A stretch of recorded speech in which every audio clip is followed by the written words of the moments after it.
There's nothing that the Democrats should be heartened by. They were rejected soundly in Georgia yesterday, spending $23 million being invested in a race all in, and then to come up short, to have their candidate underperform what Hillary Clinton did in that district in November. And Republicans in Georgia and voters in Georgia send a message that they want people to come to Washington and work with this president and help pass his agenda. Okay, I want to talk about what he was getting at in part there about some of these races where the gaps have tightened from what they were a few months ago in these various special elections. In Kansas, the special election was won by 7. Trump won that state by 26. In Montana, the election was won by 6. The president had won the state by 20. In Georgia, won by 4 or 5, as we're seeing the final numbers come in. But that was a seat that Tom Price gave up last year when he was tapped earlier this year to join the cabinet. But last year, he won it by 24 points. And in South Carolina last night, that went a lot closer than we had expected. A 3-point win, it looks like there. But Mick Mulvaney also added to the cabinet. When he picked up that seat last year for re-election, won by more than 21 percentage points. So there's obviously a closing gap in these special elections. To what do you attribute that? And does it worry you about 2018? I don't attribute that closing gap to anything except for the fact that they're special elections. Turnout's always lower or different in special elections. You don't have other races driving the ticket.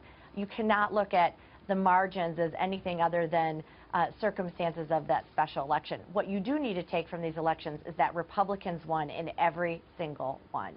The Democrats competed, they came, they brought $23 million into Georgia, and they lost. Because all they are talking about right now, their whole vision is obstruction and resistance and going against the president.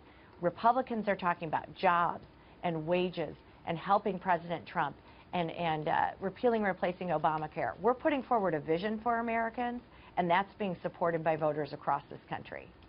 Looking ahead, Doug Schoen, a Democratic pollster and somebody very familiar to our Fox viewers, had this piece on foxnews.com.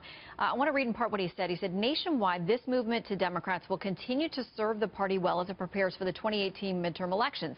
Coupled with President Trump's flagging approval ratings, which have recently begun to fall consistently below 40% in the latest polling aggregates, put Democrats in a prime position for future electoral success, statistically speaking. So how do you head them off at the pass for 2018? Well, we're already doing it. In Georgia, we had a robust ground game. We had 2 million voter contacts. We were knocking doors every day. We knew our voter universe, and we're going to continue to do that. We're already building an infrastructure in these states where we think we can pick up Senate seats in 2018, and we're ready to compete in House seats across the country. But what voters need to what the media needs to recognize is that Donald Trump's message is resonating. When he is saying we need to improve our economy and we need to add jobs and wages and fix this health care system that is falling apart, it is crumbling every day, that is what's resonating with voters. They are sending Republicans to Washington to help the president, and they're going to continue to do that as they see him working on behalf of the American people. Democrats have no vision. Obstruction and resistance is not a vision, and it's lost for them these last 4 elections.